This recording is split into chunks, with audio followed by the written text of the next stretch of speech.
सबसे पहला क्वेश्चन है, भित्ति चित्रों के लिए कहाँ की चित्रशाला प्रसिद्ध है? भित्ति चित्र का मतलब होता है दीवार की चित्रें। भित्ति चित्रों का मतलब दीवारों पे जो चित्र बनाए जाते हैं उसके लिए कहाँ की चित्रशाला प्रसिद्ध है? चित्रशाला का मतलब बड़ी एक संस्था, बड़ा क्षेत्र जहाँ पे चित्र ही चित्र बनाए गए थे। तो चित्रशाला का जब भी नाम आता है तो हम बूंदी का नाम लेते हैं। किसका? बूंदी चित्रशैली।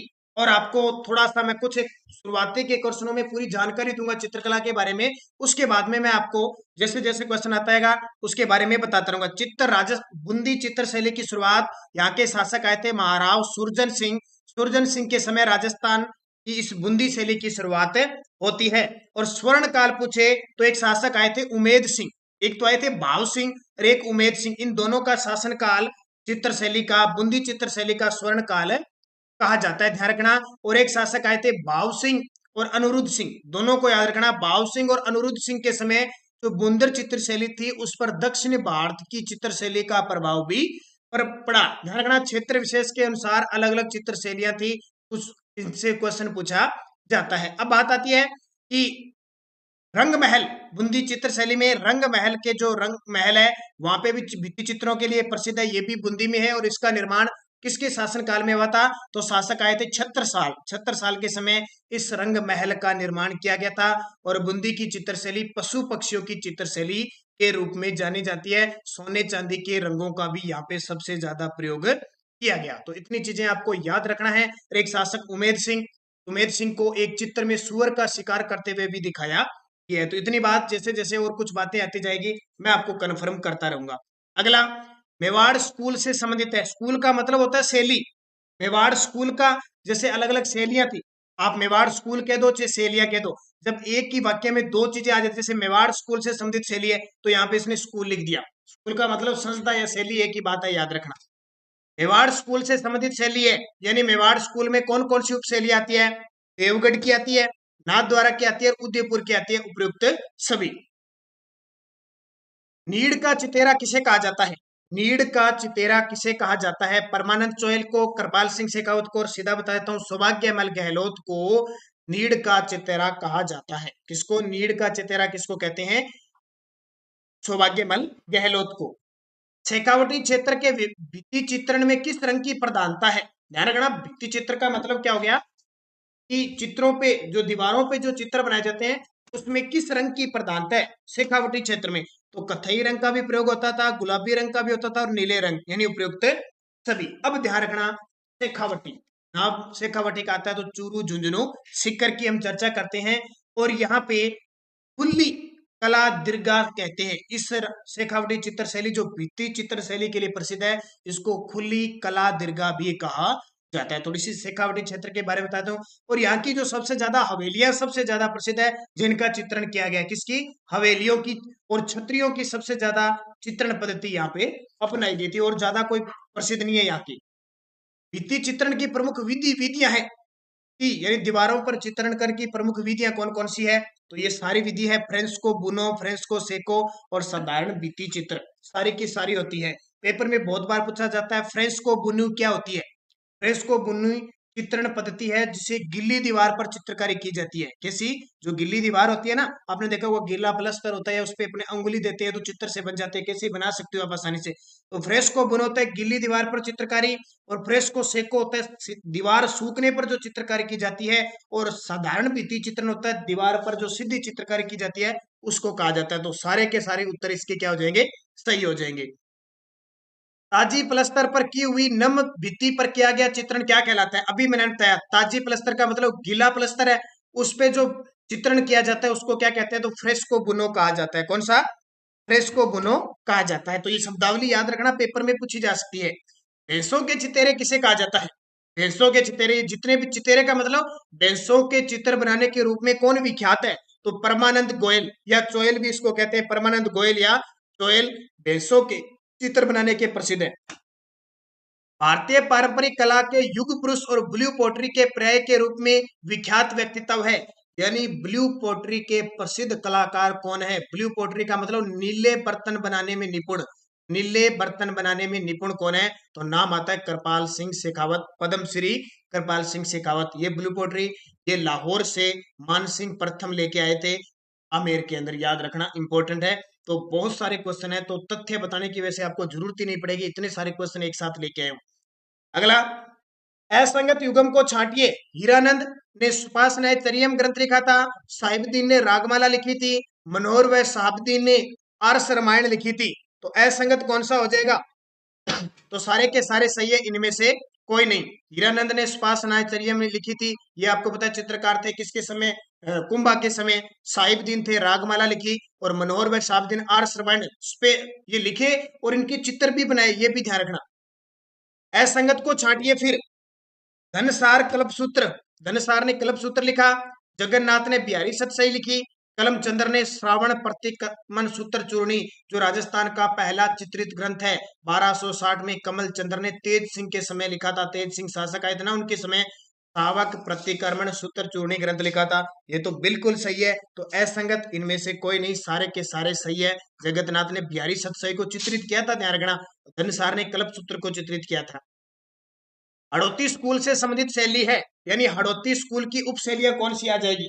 ध्यान रखना, पेपर में सीधा कई बार शैली वगैरह कुछ नहीं पूछता, सीधे इनकी उपशैलियां पूछ लेता है पेपर में। तो पहले तो आपको पता होना चाहिए किसकी कौन सी शैली है और किसकी उपशैली है, ये भी याद रखना कौन सी आती है। तो हड़ौती क्षेत्र में तो कोटा बूंदी दोनों ही आएंगे, तो उपयुक्त है दोनों।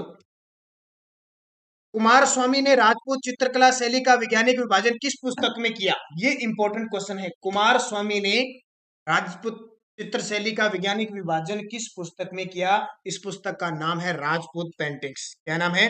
राजपूत पेंटिंग्स इसका नाम है। राजपूती पेंटिंग्स नहीं है, राजपूत पेंटिंग्स ने इसने सर्वप्रथम इसका विभाजन किया था। कब किया था? 1916 में। ठीक है, कुमार स्वामी यानी आनंद कुमार स्वामी इनका पूरा नाम है। क्या नाम है?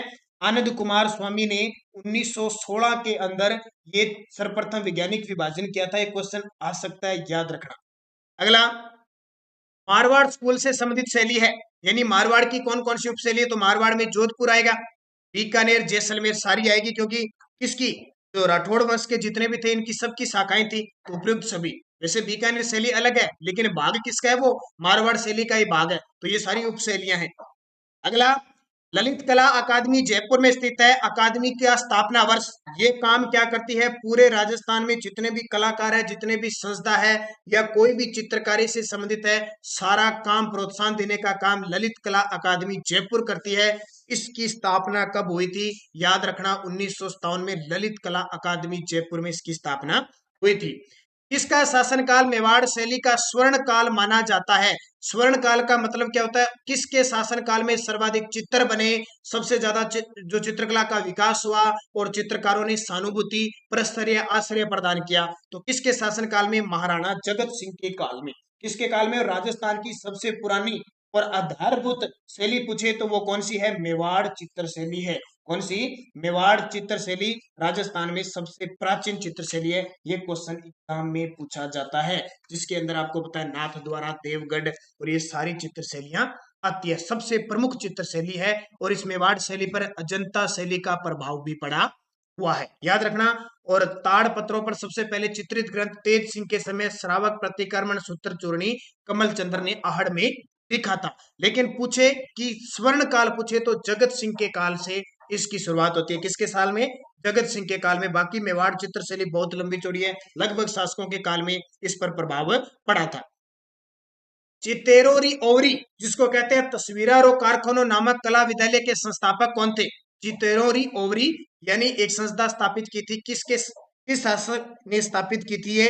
तो ये भी जगत सिंह ने की थी। आपको पता है चित्रकारों को प्रोत्साहन देने के लिए उसने चितेरोरी ओवरी तस्वीरारो कारखानो नामक कला विद्यालय स्थापित की। मेवाड़ शैली का सबसे प्राचीन चित्र श्रावक प्रतिक्रमण सूत्र चूर्णी का चित्रांकन रावल तेज सिंह के शासनकाल में किसने किया? अब देखो, मैं आपको पहले तथ्य बता दिए और फिर क्वेश्चन भी आ गया।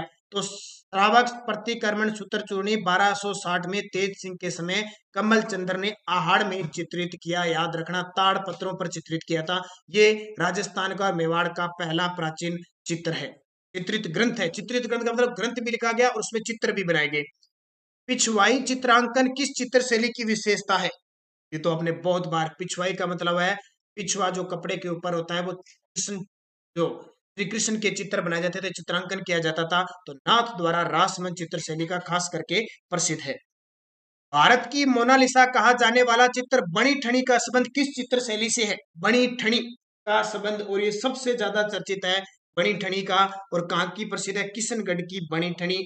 अब बात आती है किशनगढ़ किस शैली का उपभाग है, उपशैली है? तो मारवाड़ की उपशैली है। चित्र आपने बनी ठनी का चित्र देखा होगा। इसको इस किशनगढ़ शैली में बनी ठनी चित्र और राजा सामंत सिंह के समय, जिसको नागरीदास भी कहा जाता है, इनके शासनकाल में बनी थी। और किशनगढ़ शैली को प्रकाश में लाने का श्रेय पूछे एरिक डिक्सन को है। किसको? एरिक डिक्सन व फ्याज अली को। क्यों? क्योंकि इस बनी ठनी को विश्व स्तर पर इन्होंने नाम दिया था भारत की मोनालिसा। क्या कहा? भारत की मोनालिसा कहा था। यहां से ये क्या हो जाती है? पूरी तरह से पूरे तरीके से प्रसिद्ध हो जाती है बनी ठनी।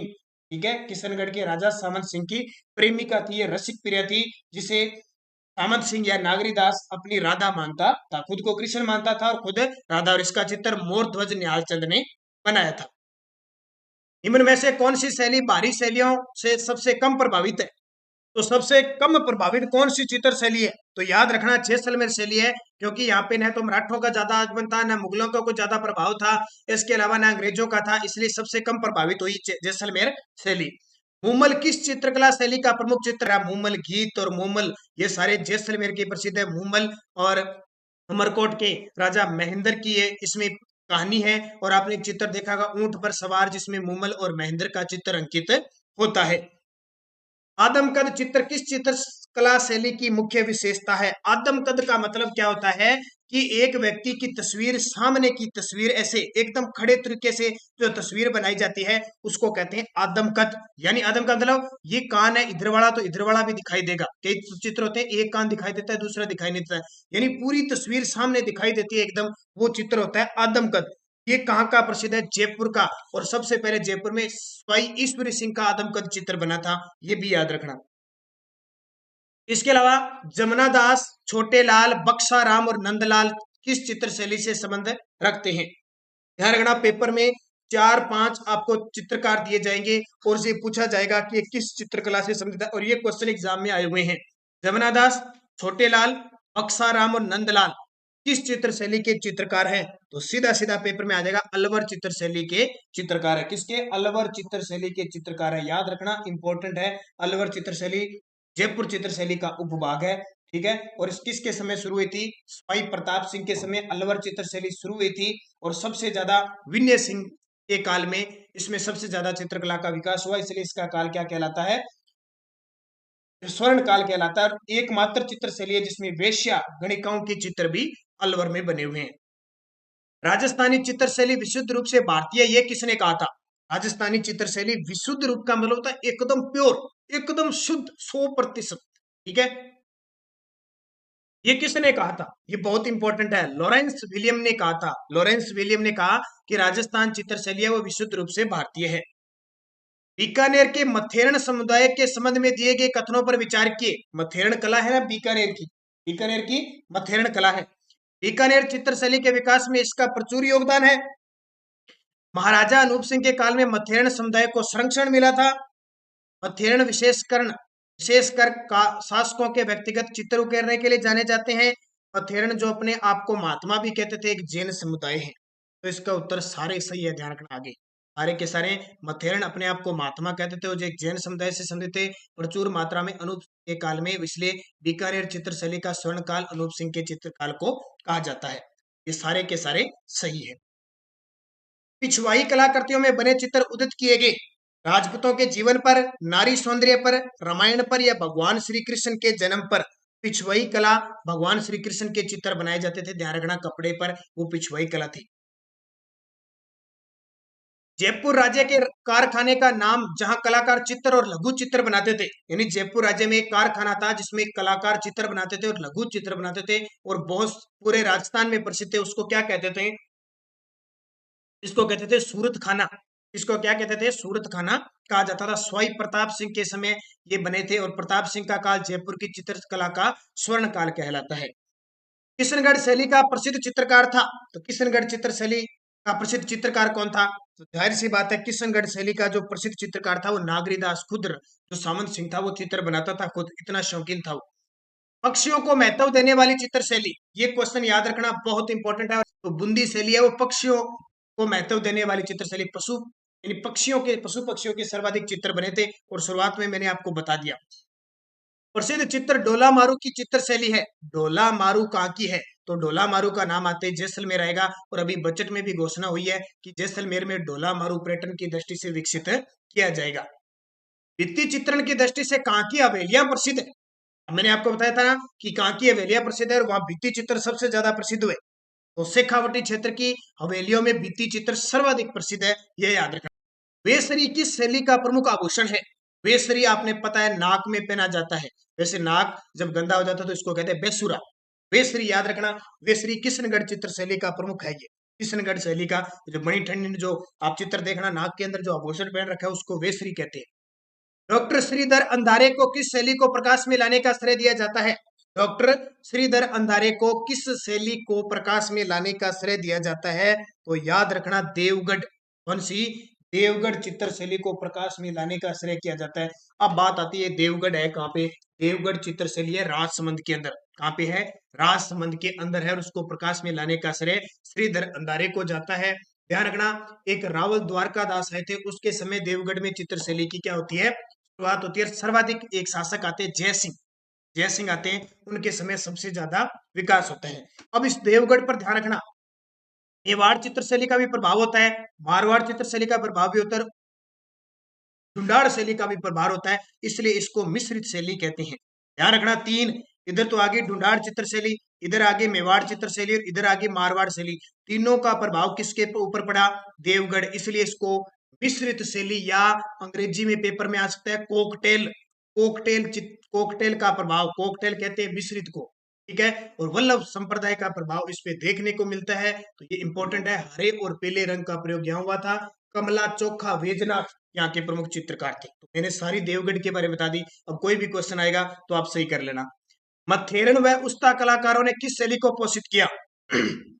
तो उस्ता कलाकार का नाम आते ही आप बीकानेर जाओगे। कहाँ? बीकानेर चित्रशैली में मथेरन कला और उस्ता कला के कलाकार थे। और उस्ता कलाकार आपको पता है कि बीकानेर चित्रशैली में ऊंट के जो खाल पे चित्र बनाए जाते थे, और खास बात इनकी क्या, ऊंट की खाल पर चित्रांकन करते थे और उसके बाद में तिथि अंकित भी अगर कोई चित्रकला की मिलती है वो बीकानेर से मिलती है। नीचे अपना नाम लिखते था कोई कलाकार और नीचे तिथि भी अंकित करता था। वो कहाँ के कलाकार थे?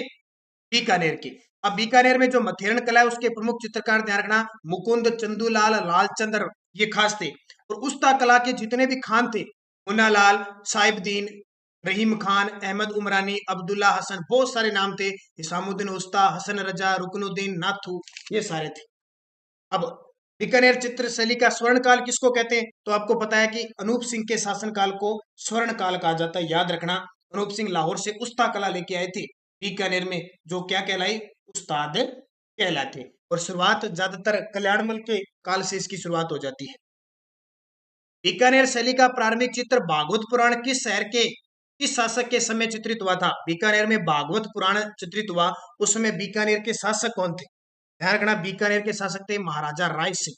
ये राय सिंह जो मुगलों के आधार स्तंभ कहलाते हैं वो थे। तो राय सिंह के समय, ठीक है।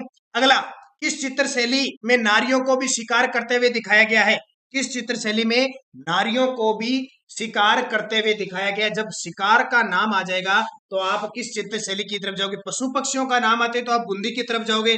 अगर आपका नाम आ गया शिकार का तो आप कोटा चित्र शैली की तरफ जाओगे। तो उत्तर हो जाएगा कोटा। अब मैं कोटा के बारे में भी बता देता हूँ, क्योंकि हर एक चित्र शैली का जब भी आएगा तो कोई भी चित्र शैली आ गई एक बार मैं पूरा विवरण आपको बता दूंगा, फिर जैसे कोई क्वेश्चन आएगा तो उसको हम करता रहेंगे। ध्यान रखना, कोटा चित्र शैली की शुरुआत राम सिंह प्रथम के काल में हुई थी। राम सिंह प्रथम के काल में प्रारंभ हुई थी और उमेद सिंह शासक आए थे, उनका काल चित्रकला का स्वर्ण काल कहलाता है। याद रखना, और 76 साल के समय सबसे स्वतंत्र अवस्था में आई थी ये, क्योंकि कोटा और बूंदी साथ में थे ना पहले। तो 76 साल शासक के समय कोटा चित्र शैली है वो स्वतंत्र रूप में आई थी। एक और महाराव भीम सिंह, एक ध्यान रखना, कोटा और बूंदी के जितने भी शासक थे उनके आगे महाराव लगता था।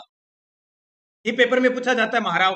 भीम सिंह के समय कोटा चित्रशैली पर कृष्ण भक्ति का प्रभाव पड़ा। तीन चीजें देखो, राम सिंह प्रथम के काल में कोटा चित्रशैली की शुरुआत हुई, उमेद सिंह का स्वर्ण काल, छत्रसाल के समय स्वतंत्र अवस्था में आई कोटा शैली और भीम सिंह के समय कृष्ण भक्ति का प्रभाव पड़ा। एक डालू नाम का चित्रकार था। कौन सा? डालू। डालू नाम का चित्रकार था, उसने रागमाला का सेट बनाया था। रागमाला ये हर जगह प्रसिद्ध है, ठीक है। इसके अलावा कोटा की जाला हवेली है भित्ति चित्रों के लिए प्रसिद्ध है, ये याद रखना। चित्रकार बता देता हूं मैं आपको, लच्छी राम, डालू, गोविंद, नूर मोहम्मद, लालचंद, रघुनाथ। ये पेपर में आते आते हैं, पेपर में एक चित्रकार नहीं आएगा, तीन चार देंगे। जैसे पेपर में आ गया लच्छी राम, डालू, गोविंद, नूर मोहम्मद, लालचंद का संबंध किस चित्र शैली से है, तो आपको ये याद रखने हैं। और राजाओं के साथ नारियों को शिकार करते हुए दर्शाया गया कोटा चित्र शैली में। ये बात आपकी समझ में आ गई होगी। अगर इस प्रकार समझ में आएगी फिर आपको याद रहेगा।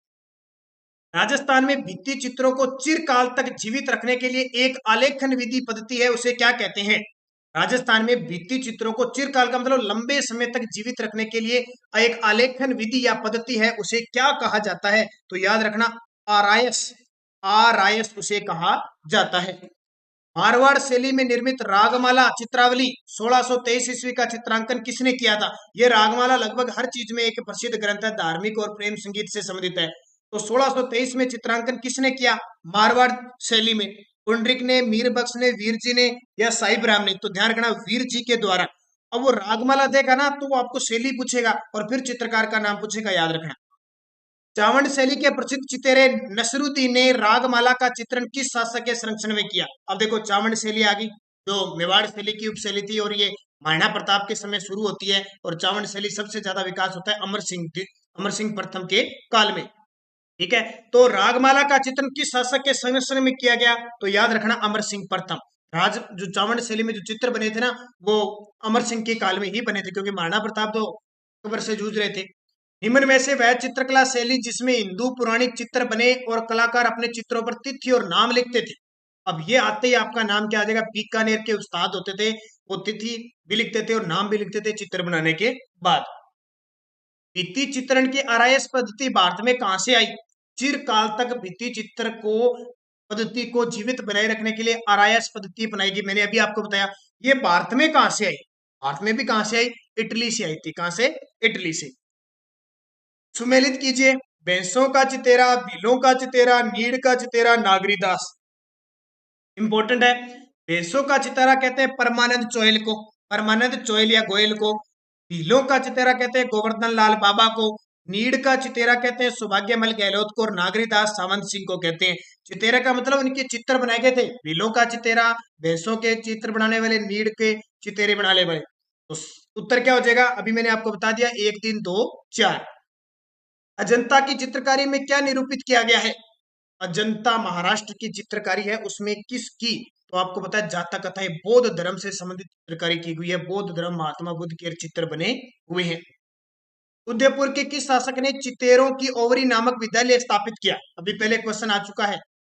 उदयपुर के किस शासक ने चितेरों की ओवरी यानी कलाकारों को संरक्षण देने के लिए वहां चित्र वगैरह बनाए जाते थे? तो जगत सिंह प्रथम, जिसके काल को मेवाड़ चित्रकला का स्वर्ण काल कहते हैं। राजस्थानी चित्रकला का पहला वैज्ञानिक विभाजन किसने किया? राजस्थानी चित्रकला का पहला वैज्ञानिक आनंद कुमार स्वामी ने राजपूत पेंटिंग्स में 1916 में किया। ये पेपर में बार बार पूछा जाता है, और मैं ये क्वेश्चन आपको दे रहा हूँ जितने, शायद इससे बाहर क्वेश्चन जाने की बहुत कम उम्मीद मैं कर सकता हूँ, क्योंकि इससे बाहर कुछ नहीं जाएगा। चांदनी रात की संगोष्ठी किस चित्रकला शैली का चित्र है? चांदनी रात की संगोष्ठी किस चित्रकला शैली का चित्र है? किशनगढ़ शैली का। सीधा सीधा पेपर में पुट हो सकता है, चांदनी रात की संगोष्ठी। उनियारा शैली किस शैली की उपशैली है? अब देखो, उनियारा, ये शैलियां याद रखना है। उनियारा शैली किस शैली की उपशैली है? ढूंढाड़ शैली की। उनियारा टोंक के अंदर है, तो ढूंढाड़ स्कूल की उपशैली है उनियारा। योगासन, बसलो चित्रण व काम शास्त्र पर चित्र किस शैली में बनाए गए? योग करते हुए चित्र, बसलो चित्र बसाव के हिसाब से, और काम शास्त्र के चित्र किस शैली में बनाए गए? याद रखना, अलवर शैली में। मैंने बताया था ना आपको, अलवर शैली में वेश्याओं के चित्र बने हुए हैं। सुपासनाए चरियम क्या है? सुपासनाए चरियम क्या है? ये एक बहुत ही खास ग्रंथ है, चित्रित ग्रंथ है सुपासनाए चरियम, जो हीरानंद ने लिखा था कुंभा के काल में। कोटा के आलनिया बांध से प्राप्त हुए हैं। नाम सुना है ना आपने, आलनिया सभ्यता भी है और आलनिया बांध भी कहाँ पे है? कोटा में। वहां से क्या प्राप्त हुए हैं? तो भित्ति चित्र। क्या? भित्ति चित्र। डालू नामक चित्रकार किस शैली से संबंधित है? अब जल्दी से बता दो, मैंने आपको अभी बताया था डालू। डालू बताया था मैंने, किस चित्र है? डालू है, गोविंद राम है, लच्छी राम है, ये कुछ आपको मैंने बताए थे। नूर मोहम्मद है, लालचंद, ये सारे कोटा चित्र शैली के चित्रकार हैं। राजपूताने की वह प्रथम रियासत जिसने अपने राज्य में शिकार के चित्र पर पूर्ण प्रतिबंध लगा दिया था। कि राजपूताना की वह रियासत जिसने राज्य में शिकार करते हुए चित्र नहीं बनाएंगे। इसका मतलब क्या होता था कि क्या वो प्रतिबंध लगाए कि कोई शिकार करेगा फिर उनके चित्र बनाएंगे। इसका मतलब पर्यावरण संरक्षण और वनों पर और पशु पक्षियों पर इसने बल दिया था, रोक पर। तो टोंक के जो नवाब थे ना, उन्होंने इस पे प्रतिबंध लगा दिया। राजपूतानों में सर्वप्रथम प्राचीन अलंकृत गुफा कहां से प्राप्त हुई है? अलंकृत का मतलब होता है कोई गुफा है, उस पे चित्र बनाए गए, बहुत सारे रंग बिरंगे चित्र। वो गुफा कहां से प्राप्त हुई है? ध्यान रखना, ये प्राचीन सभ्यता का भी क्वेश्चन बन सकता है। तो ये बांका भीलवाड़ा से मिली है, बांका भीलवाड़ा से प्राप्त हुई है। इस पुस्तकालय में खजूर के पत्तों पर लिखी हुई पांडुलिपियों का संग्रह मिला है। पांडुलिपि होती है हाथ से लिखी हुई, खजूर के पत्तों पर हाथ से लिखी हुई संग्रह मिली है। श्री सरस्वती पुस्तक प्रकाश भंडार, अनूप पुस्तकालय या पोथी खाना, तो ये अनूप पुस्तकालय बीकानेर से प्राप्त हुई है। अजंता की गुफाएं निम्न में से किससे संबंधित है? तो ये वापस आ गया, जातक कथाओं से संबंधित है, यानी बौद्ध धर्म से संबंधित है। राजस्थान में आलनिया के प्राग ऐतिहासिक चित्रों की खोज किसने की थी? आलनिया सभ्यता है और आलनिया बांध, आलनिया क्षेत्र में भित्ति चित्रों के अवशेष मिले कोटा में। अब इसकी खोज किसने की, ये भी हमें याद रखना है। कोटा में इसकी खोज भी तो कोई करने वाला था, डॉक्टर जगत नारायण। किसने की थी? डॉक्टर जगत नारायण ने। राजस्थान की कौन सी शैली श्रावक प्रतिक्रमण सूत्र चूर्णी? अब ये बार बार क्यों आ रहा है? क्योंकि बार बार एग्जाम में पूछा गया है और बहुत खास है आपके लिए। श्रावक प्रतिक्रमण सूत्र चूर्णी 1260 में आहड़ में कमल चंद्र ने लिखा था। राजा महाराणा तेज सिंह के समय मेवाड़ का चित्र है, ये याद रखना, बहुत खास है। अगला देखो, सूची 1 और सूची 2 को मिलान करना है। कुछ मिलान करने वाले भी क्वेश्चन है। देखो, नाथद्वारा शैली, किशनगढ़ शैली और जोधपुर शैली। यहाँ कुछ चित्रों का अगर आपको पता लग रहा है तो आप इसका उत्तर दे सकते हो। 3 ही है आपके पास। नाथद्वारा शैली कहाँ की प्रसिद्ध? नाथद्वारा में क्या प्रसिद्ध है? पिछवाई पेंटिंग प्रसिद्ध है। किशनगढ़ में बनी ठनी प्रसिद्ध है और जोधपुर में ढोला मारू का चित्र प्रसिद्ध है। तो ए का 2, ब का 3 और स का 1, यहाँ देख सकते हो आप। ए का 2, ब का 3 और स का 1। यमुना दास, छोटे लाल और बक्साराम चित्रकला की निम्न में से किस शैली से संबंधित है? पेपर में से आएगा, 3-4 पूछे जाएंगे। जमुना दास, छोटे लाल और बक्साराम चित्रकला की निम्न में से किस शैली से संबंधित है? अलवर चित्र शैली से। देखो, आपको 4-5 चित्र शैली है ना, मारवाड़, अलवर, ढूंढाड़, ये 5-7 चित्र के चित्रकार याद करने। वैसे तो देखो, अगर चित्रकला की 12वीं की किताब में देखे तो बहुत दे रहे हैं, 20-20 दे रहे हैं, लेकिन मुख्य मुख्य आपसे याद करें, क्योंकि पेपर में कई बार तो ऐसा पूछ लेता है, हमने कभी सुना ही नहीं होता है, किताबों में बहुत कम दिए हुए इनके बारे में। तो मैं जहां तक कोशिश करता हूँ चित्रकला का टॉपिक, तो ये आप क्वेश्चन देख लेना और मैं साथ में तथ्य बता रहा हूँ, ये पूरा वीडियो देख लेना और इसको उतार लेना। इससे बाहर कोई क्वेश्चन जाना है तो राम भरोसे छोड़ के आ जाना, ठीक है? क्योंकि इससे बाहर कोई पढ़ोगे तो आपके दिमाग में कुछ नहीं आएगा, प्रश्न गलत होगा। इसको मेरे पे विश्वास रखिए, पूरा वीडियो पढ़ लेना। सीताराम, बदन सिंह और नानक राम चित्रकार किस चित्रकला की शैली से संबंध रखते हैं? सीताराम, बदन सिंह और नानक राम, इसके अलावा मोर ध्वज, निहाल चंद, सावंत सिंह, ये सारे इससे किशनगढ़ शैली से संबंध रखते हैं। गोपाल उदय हुक्मा जीवन चित्रकला की किस शैली से संबंधित है? गोपाल उदय हुक्मा जीवन चित्रकला की किस शैली से संबंधित है? आमेर जयपुर चित्र शैली से। पहले आमेर नाम था और जैसे ही जयपुर शहर की स्थापना हुई, जयपुर को राजधानी बनाई, तो इसका नाम जयपुर हो गया। पिछवाई पेंटिंग का संबंध निम्न में से किससे है? पेपर में इस प्रकार के पेपर आते हैं और ये कितनी बार आ चुका होगा। पिछवाई पेंटिंग का संबंध नाथद्वारा राजसमंद से, सीधी सी बात है। कोटा चित्रकारी शैली की विषय वस्तु मुख्यतः क्या है? अब मैंने आपको कोटा के बारे में सारा बता दिया कि स्वर्ण काल उमेद सिंह का काल है। भीम सिंह के समय क्या बने थे? श्री कृष्ण के अंकन का चित्र बना था। 70 साल के समय स्वतंत्र कोटा शैली हुई। तो शिकार के दृश्य सबसे ज्यादा इंपॉर्टेंट है। शिकार के दृश्य का नाम आती पेपर में आएगा। शिकार के दृश्य कहाँ की प्रसिद्ध है? कोटा की। और पेपर में आगे आने वाले एग्जामों में चित्रकला का प्रश्न आए तो देख लेना। राजस्थानी चित्रकला का प्राचीनतम केंद्र माना जाता है, तो सबसे पहले राजस्थान में मेवाड़ शैली में चित्र शुरू हुए थे, फिर आ गया था सूत्र। अपने सुनते हैं ना वो चित्र जो बीकानेर के मथेरण समुदाय के संबंध में कौन सा कथन है? सावधानी से, ये मैं बता चुका हूं, ठीक है। इसके सारे सही है, मथेरण वाला बार बार मत पढ़ना, ये कुछ एक क्वेश्चन बार बार आए हुए हैं, तो इसके सारे सही है। इस चित्र शैली में मतीराम रचित 19वीं शताब्दी की हिंदी साहित्यिक रचना रसराज का चित्रण हेतु विषय के रूप में प्रयोग किया गया है। अब मतीराम अगर चित्रकार आपको पता होगा ना कि ये मतीराम कहाँ का है, तो आराम से आप इस क्वेश्चन को सही कर सकते हो। मतीराम मारवाड़ से संबंध रखता है बस। जमुनादास, छोटेलाल, बक्साराम व नंदलाल चित्रकला की किस शैली से संबंधित है? दोबारा आ गया। अब ये मत सोचना कि सर दोबारा क्वेश्चन आ गया, आपके दिमाग में फिट हो जाना चाहिए। दोबारा आ गया तो आपको तीसरी बार आते ही आपका गलत उत्तर नहीं होना चाहिए। वो कहाँ की है? ये अलवर शैली की है। रकनुद्दीन राजस्थानी चित्रकला की किस शैली से संबंधित है? जितने भी लगभग 99% जहां खान आएंगे ना, मुस्लिम धर्म से संबंधित जितने आएंगे, वो सारे बीकानेर की चित्र शैली से संबंध रखेंगे, उस्ताद कहलाते हैं वो सारे। निम्न में से कौन सा चित्रकार अलवर चित्र शैली से संबंधित नहीं है? अब देखो, दो बार प्रश्न आ गया, तीसरी बार आ गया। अब देखो आप इसका उत्तर क्या देते हो। जमुना दास भी आया था, बक्सा राम भी आया था, नानक राम भी आया था, ये नंदराम नहीं आया था। तीन आए थे ना, अभी मैं आपको दोबारा दिखा देता हूँ। ये देखो, जमुना दास, छोटेलाल, बक्साराम, नंदलाल सारे आ गए। अच्छा, नंदलाल आ गया। कौन सा? हाँ, नंदराम भी आ गया। इसका कौन सा नहीं है? नानक राम नहीं है। कौन सा नहीं है? नानक राम नहीं। नंदलाल या नंदराम एक ही बात। ऐसे प्रश्न आते हैं पेपर में। पिछवाई चित्रकला का कांकी संबंध है? पिछवाई तो ये नाथ द्वारा रासमंद की। फिर आगे पेपर में बहुत बार क्वेश्चन पूछा गया है। और केले के चित्रों, केले के पत्तों पर चित्र बनाए जाते हैं। प्रसिद्ध चित्रकार साहिबदीन चित्रकला की किस शैली से संबंधित है? साहिबदीन का नाम आते ही आपके दिमाग में कौन सी चित्र शैली जाएगी? साहिबदीन, रुकनुद्दीन, ये सारे मेवाड़ चित्र शैली के चित्रकार हैं। गीत गोविंद सार का संबंध निम्न में से किस चित्र शैली से है? गीत गोविंद सार का संबंध किस चित्र शैली से है? ये भी मेवाड़ शैली से है। कोटा के किस शासक के शासनकाल में शिकार का चित्रण कोटा शैली की एक प्रमुख विशेषता बनी? शिकार के चित्र बनने सबसे ज्यादा बनते थे, सबसे बड़ी विशेषता थी। तो कौन से शासनकाल में? उमेद सिंह प्रथम। और इनके काल को क्या कहते हैं? कोटा चित्र शैली का स्वर्ण काल कहते हैं। निहालचंद किस शैली के चित्रकार थे? निहालचंद, मोर ध्वज निहालचंद, जिन्होंने बनी ठनी का चित्र बनाया था, किशनगढ़ शैली से संबंधित है। ध्यान रखना, चित्रकला में अगर कोई क्वेश्चन आएगा तो 90% किशनगढ़ शैली से ही पूछा जाएगा, ये मान के चलना। किशनगढ़ शैली को बढ़िया से पढ़ना। मोहम्मद शाह और साहिब राम किस राजस्थानी चित्रकला शैली के प्रसिद्ध चित्रकार थे? मोहम्मद शाह और साहिब राम किस राजस्थानी चित्रकला शैली के प्रसिद्ध चित्रकार थे? जयपुर के थे। साहिब राम साथ में आया है। अब लगभग मैंने शाह का मुस्लिम धर्म से कहा, बीकानेर से, लेकिन साहिब राम भी तो साथ में आ गया। साहिब राम भी तो जयपुर का था, और इधर साहिब राम मेवाड़ शैली से भी संबंधित। तो अलग अलग चित्र